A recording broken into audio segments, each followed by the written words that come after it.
Hi, welcome. It's Meredith. I'm here with our message for Wednesday, the 7th of July. 7-7, folks. I'm just going to call it Heaven on Earth Day. That's what sevens are in tarot. Yeah, Heaven on Earth Day.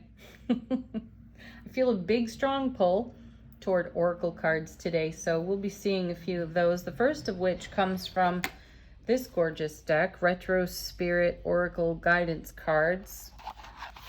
Artist created, I love these kinds of decks. So much loving creativity goes into putting out a deck like this. So I'm really happy to use that. Our first card is Home.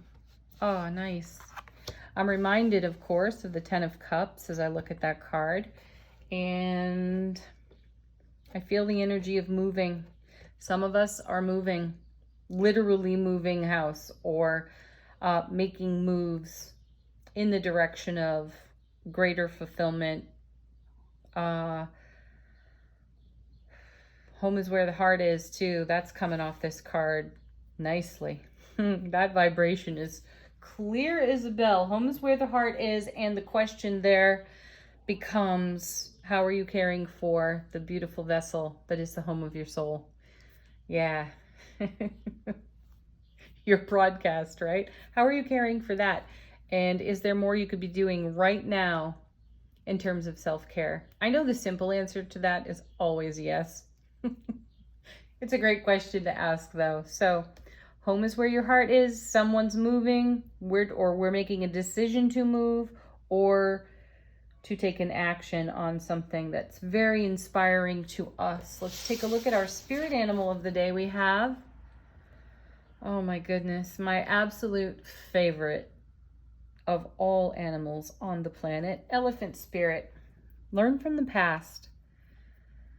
I'm going to edit that and say learn from your journey. So reminders in the day, memories popping up that really do serve the now moment and the oncoming. Elephants are blessed with a great memory, right? And they can remember paths to water like no other creature. So learn from the past, learn from your journey, recall some of your most profoundly successful moments, big or small, and consider them today as you are making moves in a new direction here on the home card. All right, let's get into tarot and let's see what the cards have to say about the energy atmosphere of the day. Well, could everybody just take a seat on the fainting couch, because here's the Two of Cups again. I know. What? The Two of Cups in the reading? We haven't seen it in like forever. As in, sarcastically, every day. I'm glad it's here. It is a beautiful card. And twos are very creative. They come together and they make something else, don't they? And this is a card about an ever-expanding, deepening bond within self-relationship, because you have divine feminine, divine masculine. And I just had a conversation with an amazing soul, and we were speaking about this card in particular, that and the Lovers. And this card really does put a spotlight on how we care for ourselves. So we're back to the home card here, because if we don't have this fair exchange of energy and great self-care and harmonized divine feminine, divine masculine within us, then we don't have it to offer anywhere. So perhaps this is why the Two of Cups is so present in our readings at this time. Let's see what comes with it. The World. We had the World in yesterday's reading, I believe, and I shared it then. I will share it now. I feel that when we turn this card over, we are quite literally having an opportunity to see the world laying itself at our feet. And when we come to that kind of energy in harmony within self, and then we have that kind of connection to offer every aspect of our lives and every connection within our lives, Doesn't that just make it even more grand? Consider then how you broadcast as a soul in this human vessel, right? Consider how your frequency and your energy is a blessing to the world. This card is also at its core a message about reward for prior effort. It's the last card of the major arcana, and it tells the whole tale in one card of the major arcana. So this really does speak to our journey. So let's recall, remember, and learn from our journey, and then take all that wisdom and continue to leverage it on every aspect of our lives so that we can continue to make more out of it, out of our experience, out of our lives, right? Now, I feel that the wings there on the Two of Cups speak to the divine, of course. Then we have the lion's head, and then we have the caduceus here. So I feel a blessed union within self. I feel a blessed union within one's relationship to the all that is here. And this can be a card of great healing energy too. Back to self-care, aren't we? Now, our next card, Ace of Wands.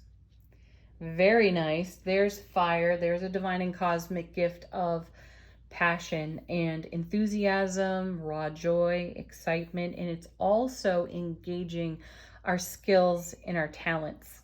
And I am reminded now of the Eight of Pentacles. That's the card that brings the message of doing the work of our soul. And I feel that profoundly here in the Ace of Wands card. But let's see what else it connects to. We're going to clarify these cards. So clarifying the Two of Cups with the Hierophant, the High Priest. Strong divine masculine energy there.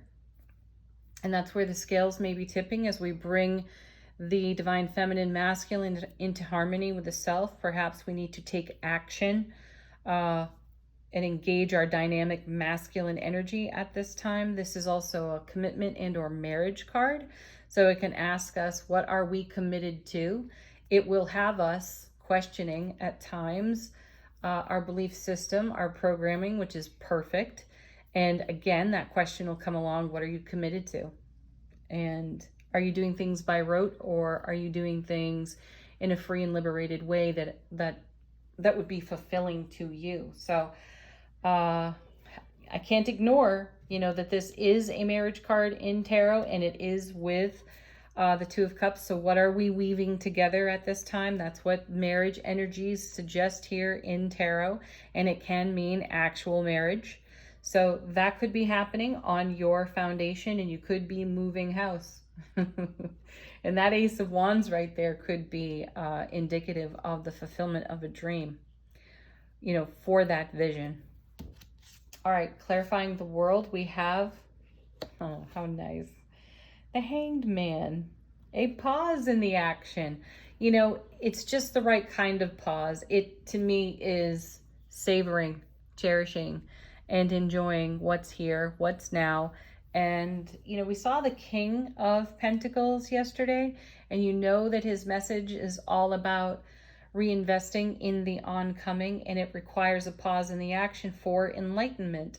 Now, enlightenment here with the Hanged Man in the world, it's allowing oneself to be informed by our inner knowing, our wise inner oracle, learning from the journey, right? And applying what we've learned to the now. So pause in the day for your own enlightenment to appreciate the reward of everything that you have invested in the journey and how those rewards are being paid to you right now. Beautiful. Then clarification for our ace, we have the Star.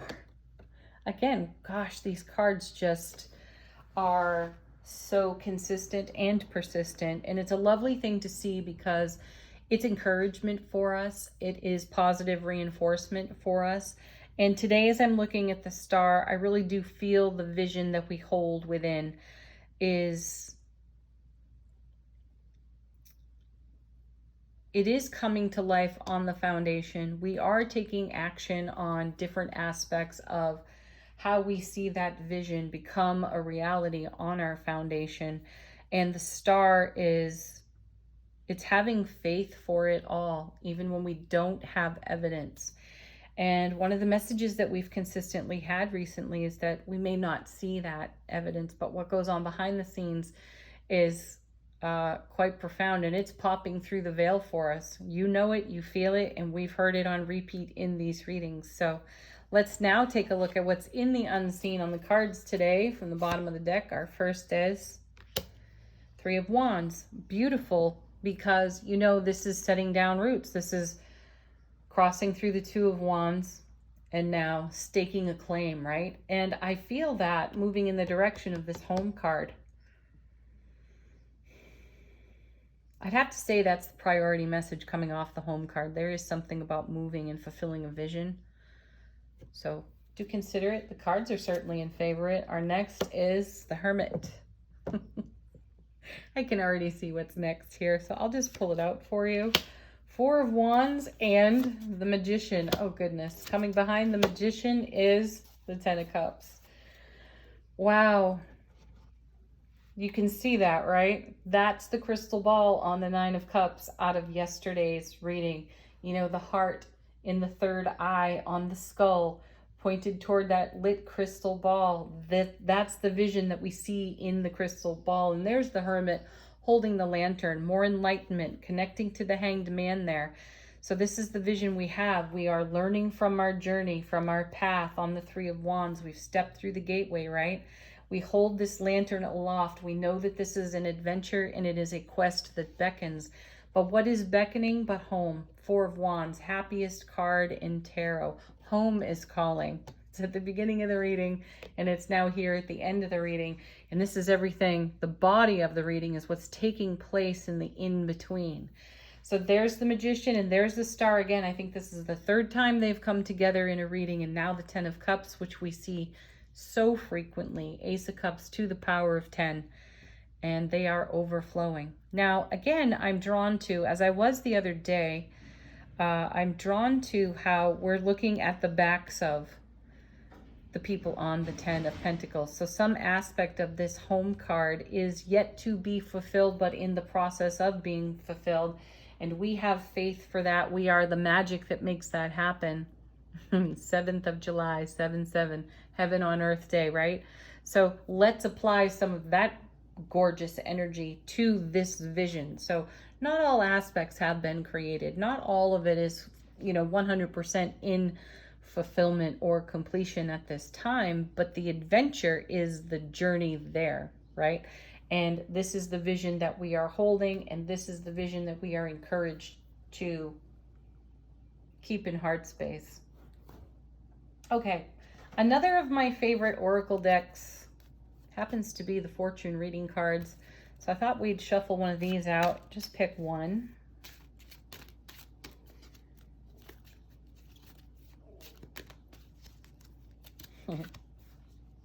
Gosh, this reminds me of Lenormand because we have the four-leaf clover.